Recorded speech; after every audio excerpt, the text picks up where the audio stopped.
Ludwig van Beethoven, born in 1770 in Bonn, Germany, is one of the most celebrated composers in history. However, his path to greatness was not easy. At the height of his career, Beethoven began to lose hearing, a devastating blow for a musician. Despite this, he continued to compose, conduct and perform, relying on the memory of sound and feeling vibrations through his piano.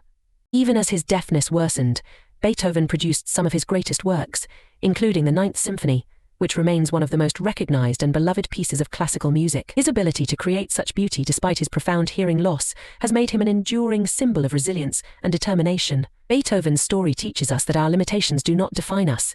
His determination to continue creating music, even when faced with what seemed like an insurmountable obstacle, is a testament to the power of passion and perseverance.